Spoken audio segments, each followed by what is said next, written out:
This is the formal dining room of the home. It's a beautiful room. It's not huge in scale, some of the dining rooms that are built today, but it's beautiful. The detailing, the crown molding and lighting in this room are just perfect. And it is just right for an intimate dinner party or a grand dinner party, whichever you prefer. Makes a great place to serve buffet style, or a great place just for a private little dinner for 4 or 6 of your closest friends.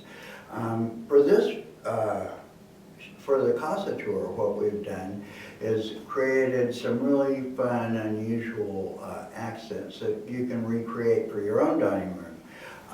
The centerpiece we went to the local home store and bought a beautiful beveled oval mirror and raised it up a little bit on 1-inch thick styrofoam so that it floats on the table. It's not sitting directly on the table.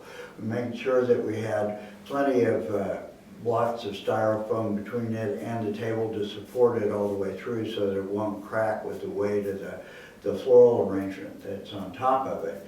And then to set it apart from the table, because it did have that 1-inch gap between the mirror and the table, we've used fresh lemon leaves as an accent around the edge of the mirror. And on top of the mirror, we use this beautiful French glass centerpiece that's the homeowner's beautiful container, and it's about, probably 2 feet tall, and we filled it with all white flowers, white lilies, white hydrangea, white stars of Bethlehem, white stock. Makes a beautiful, beautiful statement, along with the fresh pine and evergreen and fresh ivy. To bring it back down to the table, we've used these faceted crystal tea light holders that make just a bit of pretty sparkle on the table without completely overdoing it and overwhelming the flowers themselves.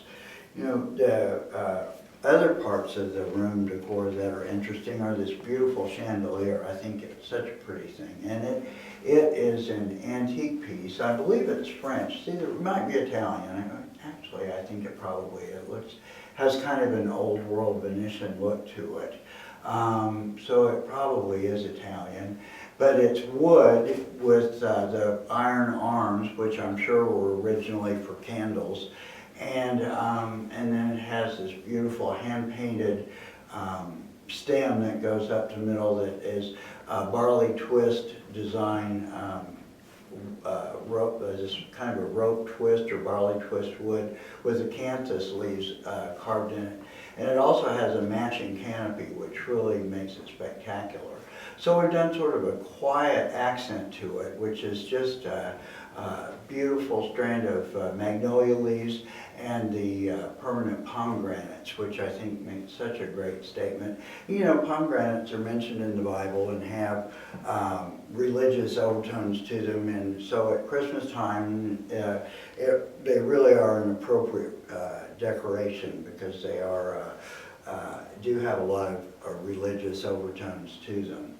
And you can see we've used them again in the centerpiece.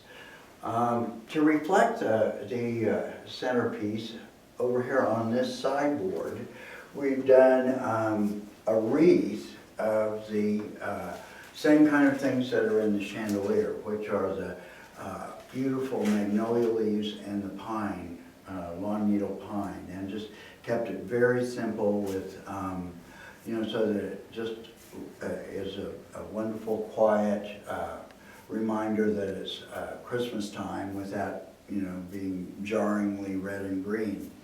And underneath it, we used a collection of some of my favorite things, which are tea caddies. These two are antique English tea caddies.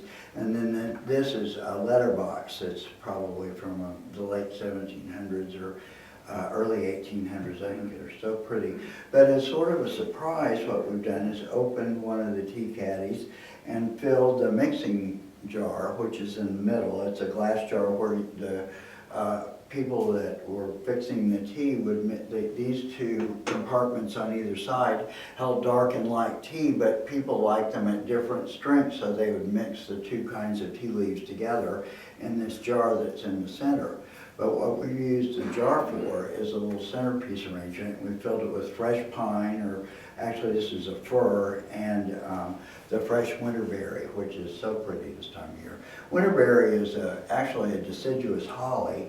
That's a shrub that grows in Kansas, but it grows, it's prolific really in many parts of the United States. But it has, in the wintertime, all the leaves fall off, and it just has these wonderful clusters of bright berries, almost like a holly. But it's called a deciduous holly, but it's really not in the holly family. The wall sconces, of which there are a pair on either side of this beautiful cupboard, are wrought iron and so good looking and a perfect complement to the chandelier.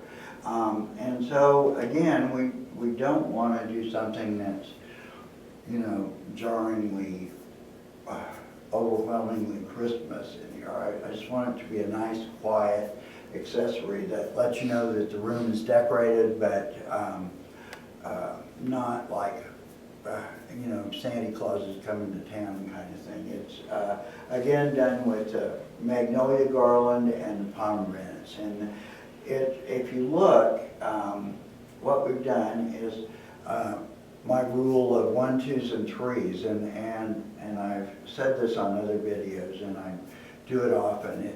Things look best if they're done not in a kind of a exactly separated design, but in clusters of 1s, 2s, and 3s. We've got 1 pomegranate here, we've got 2 pomegranates here, we've got 3 pomegranates there. So you can see that it really just, it looks more random, but it looks good. It gives a lot of balance to the arrangement, and it just makes a handsome statement. And especially with a pair like there are in this room, it just makes a great look. It's balanced, it fills this into the room, and it lights this into the room, which is awfully pretty. An interesting feature of this dining room is that there's a little alcove to the south side of the room that was originally part of the outside wall of the house, and it's been enclosed so that it can still be usable space. And like there's a hidden china cupboard here that's great storage for the table leaves and any additional china or crystal that you need storage area for. Also, the other side of it is a good place to, I think it hides one of the furnaces for this floor of the house. So it's, you know, there's great ways to use any extra space that you can find when you're remodeling. But for this alcove, we've used these beautiful 3 king figures that I think are so handsome, and they're all riding camels, and they're beautifully robed, and the camels are dressed to the nines, and they are out and about and looking for that star, and it's such a pretty setting. And we used just a simple brass and crystal lamp, and then we scattered some of the permanent candles throughout the arrangement at the bottom. These candles are so nice. They're, you know, the battery-powered candles, and they last for a long time, and they have timers built into them. Something that we've carried at the store for quite a while, and they've remained very popular, I think, with good reason. They're much safer to use. You don't have to worry about leaving them unattended, other than the battery might burn out. But in this case, these don't even burn out because they have a timer built into them that shuts them off automatically.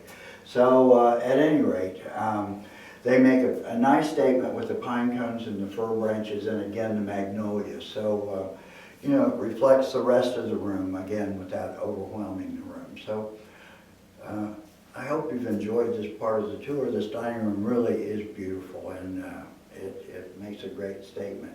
You know, I know that this video will probably come out after the CASA tour is over, but if you didn't get to see it for real this year, make sure that you put it on your calendar for next year. It's always the weekend before Thanksgiving, and it's always worth your while.